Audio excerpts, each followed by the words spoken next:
Today I want to include you in a conversation that I'm going to have with a very good friend.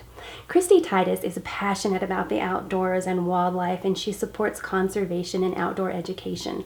She is a member of the Rocky Mountain Elk Foundation's Team Elk, which airs on the Outdoor Channel, but she also is a commentator and appears on many NRA episodes. She's a certified basic pistol instructor as well as a Refuse to be a Victim instructor. So, without further ado, let's get Kristy on the line.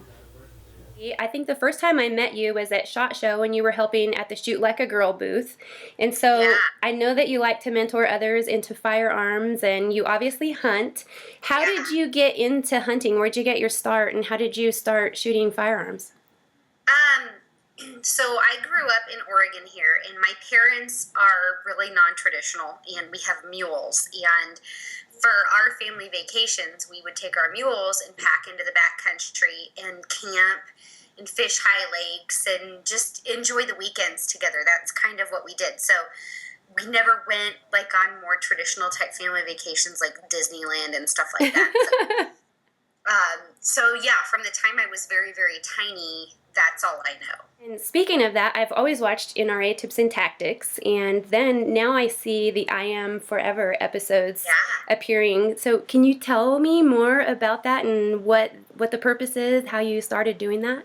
This exploration in the backcountry was just really kind of a journey for these two women to share with viewers on anything is possible. And as a hunter, we experience this all the time in the mountains where we look back and we're like, holy cow, we just climbed 3,000 feet elevation and over, 2 mountain passes to get here.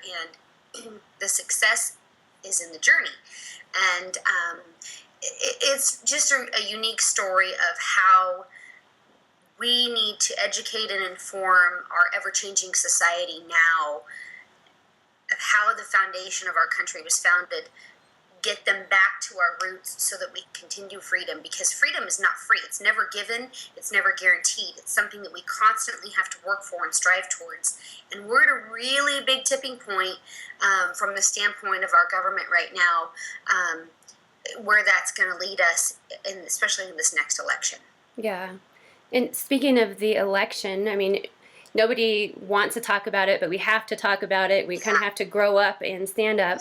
What do you think is the most important issue that people, citizens of the United States, need to be looking at in choosing who they're going to vote for? I don't think it's any one specific issue. I think it's the palette of our country. And our country was founded on the blood, sweat, and tears of our founding fathers.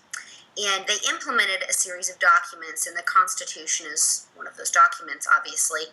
Whoever becomes president needs to honor and cherish our Constitution and uphold the words found in the Constitution. Regardless of who you're voting for, that person needs to understand the intent of our country and the rights that our citizens have been given by God and by our previous countrymen, because those rights are on the foundation of blood, and they're still on the foundation of blood, and we need somebody that's willing to protect that.